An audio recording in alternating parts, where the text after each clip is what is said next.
सुना है लोग इसे भी साइंस समझते हैं। साइंसी मुगालतों की सीरीज में आज एक नए मुगालते और उसकी साइंसी वजाहत के साथ आपकी खिदमत में हाजिर हूं।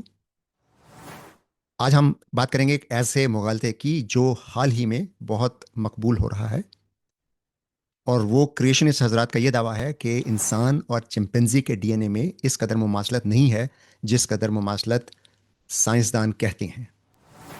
आपने अक्सर माहिरीन को यह कहते सुना होगा कि इंसान और चिंपैंजी का डीएनए 99% यानी 99% तक एक सा है। आपने शायद कुछ माहिरीन को यह कहते भी सुना होगा कि इंसान और चिंपैंजी के डीएनए में 96% मुमाशलत है। शायद आपने कहीं यह भी पढ़ा हो, और कुछ क्रिएशनिस्ट हजरात इस मसले को बहुत उछाल रहे हैं कि इंसान और चिंपैंजी के डीएनए में मुमाशलत महज 86% है।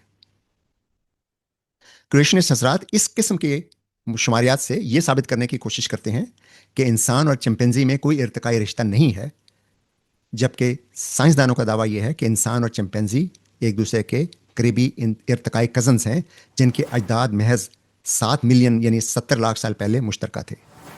तो माहिरीन के अंदाजों में इस कदर फ़र्क क्यों है?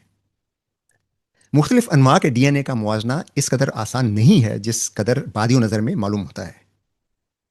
इसलिए किसी भी दो अनवा के जीनोम के तकाबली जायजे में सबसे पहले यह समझना ज़रूरी है कि डीएनए का मुआजना कैसे किया जाता है, और मुख्तलिफ तरीक़ों से मुआजना किया जाए तो जवाब मुख्तलिफ क्यों आ सकता है। अगर आप डीएनए के तकाबली जायजे के इन असूलों को खुद समझ लें तो फिर आप प्रोपेगेंडा और हकायक में खुद तफरीक कर पाएंगे। आइए इस असूल को एक मिसाल से समझते हैं। फर्ज कीजिए आपने 400 सफ़ात पर मुश्तमिल एक किताब लिखी है, जिसे आपने प्रिंटर को 100 कॉपियां प्रिंट करने के लिए भेजा है। अब प्रिंटिंग के प्रोसेस में पहले हर 4 सफ़ों के ग्रुप को अलग अलग प्रिंट किया जाता है, और यूं हर प्रिंट की 100 कॉपियां बनाई जाती हैं। फिर हर यूनिट के प्रिंट को एक दस्ते यानी स्टैक की सूरत में रखा जाता है। यूं 25 अलग अलग दस्ते या स्टैक बन जाते हैं। फिर हर स्टैक में से एक कागज उठाकर तरतीब से लगाया जाता है, और यूं एक किताब बनती है, और फिर उसे बाइंड किया जाता है। इस तरह से 100 कॉपियां तैयार होती हैं। अब फर्ज कीजिए कि जिस शख्स ने इन दस्तों से एक एक कागज लेकर एक किताब बनाना है, वो शराब के नशे में धुत है, इसलिए बहुत सी गलतियां कर देता है। एक किताब में वो एक ही दस्ते से 10-12 कागज उठाकर डाल देता है। किसी किताब में वो सफ़ात की तरतीब बदल देता है, और सफ़ा नंबर 8 के बाद सफ़ा नंबर 24 लगा देता है, और उसके बाद सफ़ा नंबर 15। कभी वो एक किताब में कुछ सफ़ात डालना भूल जाता है। किसी किताब में वो कुछ सफ़ात उल्टे लगा देता है। इस तरह वो किसी दूसरी किताब के लिए गए सफ़ात इस किताब में डाल देता है। गोया नशे की हालत में अगर वो 100 कॉपियां तैयार करेगा तो उसमें से हर कॉपी में कुछ चीज़ें मुख्तलिफ होंगी। अब आप अपने किसी दोस्त से कहते हैं कि वो ये तमाम कॉपियां चेक करे और ये बताए कि वो तमाम कॉपियां आपकी किताब की ही हैं या नहीं। आपका दोस्त इन कॉपियों को चेक करेगा तो क्या देखेगा? कुछ कॉपियों में कुछ सफ़ात इजाफी मिलेंगे, कुछ सफ़ात की तरतीब गलत होगी, कुछ सफ़ात गायब होंगे, कुछ सफ़ात कहीं उल्टे लगे होंगे, और कहीं कहीं किसी दूसरी किताब के कुछ सफ़ात शामिल हो गए होंगे। इसके अलावा किताबत की गलतियों की वजह से कहीं कहीं कुछ अल्फाज मिसिंग होंगे या तब्दील हो गए होंगे। अब आप अपने आप से सवाल कीजिए कि क्या ये तमाम कॉपियां एक ही किताब की हैं या अलग अलग किताबों की हैं जिनका आपस में कोई ताल्लुक नहीं है। अगर हम ये कहें कि अगर कोई कॉपी हर्फ बहर्फ आपके ओरिजिनल कॉपी जैसी नहीं है तो फिर वो कॉपी आपकी किताब नहीं कहलाई जा सकती, तो शायद आप इससे इतफाक नहीं करेंगे। इक्का दुक्का अल्फाज के तब्दील हो जाने से किताब का मतन तब्दील नहीं हो जाता। क्या सफ़ात की तरतीब तब्दील हो जाने से यह कहा जा सकता है कि वो कॉपी अब आपकी किताब की नहीं है? जी नहीं, आप ऐसा नहीं कहेंगे। सफ़ात के उलट पलट हो जाने से किताब आपकी ही रहेगी। अगर किसी कॉपी में कहीं कहीं किसी दूसरी किताब के सफ़ात शामिल किए गए हों, तो कॉपी के सिर्फ उस हिस्से को आपकी किताब नहीं तस्वर किया जाएगा जो किसी दूसरी किताब से आया है। बाकी किताब आपकी किताब ही शुमार होगी। यह नहीं कहा जाएगा कि उस किताब का आपकी ओरिजिनल किताब से कोई ताल्लुक नहीं है। आगे चलने से पहले आप इस मिसाल को दोबारा सुन लीजिए और अच्छी तरह से ज़हन नशीन कर लीजिए, क्योंकि अगर आप ये मिसाल समझ जाएं तो फिर मुख्तलिफ अनवा के डीएनए के तकाबली जायजे को समझना आसान हो जाएगा। जब हम इंसान और चिंपैंजी के डीएनए को आपस में कंपेयर करते हैं, यानी उनका आपस में मुआवजा करते हैं, तो हम बिल्कुल वही सिचुएशन देखते हैं जिसकी मिसाल हमने अभी स्टडी की। और ये सिर्फ इंसान और चिंपैंजी के डीएनए का मामला नहीं है, किसी भी दो अनवा के डीएनए का मुआवजा किया जाए तो हम यही यही कुछ देखते हैं। तो अगर इंसान और चिंपैंजी के डीएनए की बात करें तो कहीं कहीं इंसान के डीएनए और चिंपैंजी के डीएनए में यकहरफी तब्दीलियां नजर आती हैं, यानी सिंगल पॉइंट म्यूटेशंस या सिंगल न्यूक्लियोटाइड्स पॉलीमॉर्फिज्म। कहीं कहीं दोनों में से एक के डीएनए में कुछ सीक्वेंसेस बार बार दोहराई जाती हैं जो दूसरे के डीएनए में नहीं है, या फिर इन सीक्वेंसेस के दोहराए जाने की तादाद दोनों में मुख्तलिफ है। ये वैसा ही है जैसे हमने देखा था कि बाज़ औक़ात एक किताब में एक ही सफ़े की दो या दो से ज़्यादा कॉपियां लग जाएं। बाज़ मकामात पर इंसान और चिंपैंजी के डीएनए की सीक्वेंसेस की तरतीब बदल गई है, बिल्कुल उसी तरह जिस तरह हमारी मिसाल में किताब के सफ़ात की तरतीब बदल गई थी। कुछ मकामात पर डीएनए के कुछ हिस्से उलट लगे हुए हैं, यानी इनकी सीक्वेंस इन्वर्ट हो चुकी है। अलबत्ता उनमें हरूफ की तरतीब बिल्कुल एक सी है। कहीं कहीं इंसान के डीएनए में कुछ सीक्वेंसेस ऐसी हैं जो चिंपैंजी के डीएनए में नहीं है, या चिंपैंजी के डीएनए में है जो इंसान के डीएनए में नहीं है। यह समझना मुश्किल नहीं है कि ऐसा क्यों है, इसलिए कि इंसान और चिंपैंजी दोनों के अजदाद 7 मिलियन यानी 70 लाख साल से अलग अलग हैं, और इस दौरान दोनों में अलग अलग म्यूटेशंस होती रही हैं। अब हम डीएनए और जीन्स की बात करते हैं। हम जानते हैं कि किसी भी नौ का तमाम डीएनए प्रोटीन एनकोडिंग नहीं करता। अमूमन डीएनए का बहुत छोटा सा हिस्सा प्रोटीन एनकोडिंग करता है, यानी उन हिस्सों में प्रोटीन बनाने की हिदायत दर्ज होती हैं। इन हिस्सों को प्रोटीन एनकोडिंग डीएनए या फिर जीन्स कहा जाता है। डीएनए का ज्यादातर हिस्सा बराह रास्त प्रोटीन कोडिंग में हिस्सा नहीं लेता। इंसान और चिंपैंजी के डीएनए का सिर्फ लगभग 2% हिस्सा प्रोटीन की कोडिंग करता है। बाकी 98% डीएनए नॉन कोडिंग है, यानी यह प्रोटीन की एनकोडिंग नहीं करता। इस नॉन कोडिंग हिस्से का बेशतर हिस्सा गालिबन बेकार होता है, लेकिन इस नॉन कोडिंग हिस्से में वो जीनियाती स्विचेस भी होते हैं जो मुख्तलिफ आज़ा में मुख्तलिफ प्रोटीन्स बनाने के जीन्स को ऑन या ऑफ करते हैं। यही वजह है कि आंखों में सिर्फ वही प्रोटीन्स बनती हैं जो आंखों के लिए दरकार होती हैं, जबकि मसल्स में सिर्फ वही प्रोटीन्स बनती हैं जो मसल्स के लिए दरकार होती हैं। अगरचे आंखों और मसल्स के खुलियों में मुकम्मल जीनोम मौजूद होता है। इसका मतलब यह हुआ कि आंख के खुलियों और मसल्स के खुलियों में मौजूद डीएनए में कोई फर्क नहीं होता, लेकिन आंख में जो जीन्स फ़ाल होते हैं यानी एक्सप्रेस होते हैं, वो सिर्फ आंख के लिए दरकार प्रोटीन्स बनाते हैं, और मसल्स में जो जीन्स एक्सप्रेस होते हैं वो सिर्फ मसल्स के लिए दरकार प्रोटीन्स बनाते हैं। डीएनए के नॉन कोडिंग हिस्से में मौजूद स्विचेस इस बात का तयन करते हैं कि किस जगह कौन से जीन्स फ़ाल होंगे। तो ये समझने के बाद हम इंसान और चिंपैंजी के डीएनए का मुआवजा कर सकते हैं।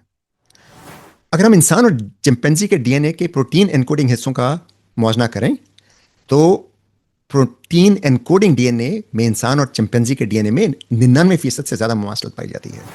अगर इंसान और चिंपैंजी के नॉन कोडिंग डीएनए का मुआवजा किया जाए और सिर्फ उन हिस्सों को देखा जाए जहां दोनों के डीएनए की सीक्वेंस में सिर्फ एक न्यूक्लियोटाइड का फर्क है, यानी जहां पे सिर्फ एक स्निप मौजूद है या एक सिंगल न्यूक्लियोटाइड पॉलीमॉर्फिज्म मौजूद है, तो ये नतीजा ये निकलता है कि इंसान और चिंपैंजी के मुकम्मल डीएनए में मुमासलत तकरीबन 98.8% है। इस मुआवजे में उन हिस्सों को शामिल नहीं किया गया जो इंसानी डीएनए में मौजूद हैं लेकिन चिंपैंजी के डीएनए में मौजूद नहीं है, या फिर वो हिस्से जो चिंपैंजी के डीएनए में मौजूद हैं लेकिन इंसान के डीएनए में मौजूद नहीं है। ऐसे हिस्सों को इंसर्शन डिलीशन सीक्वेंसेस या इंडेल कहा जाता है।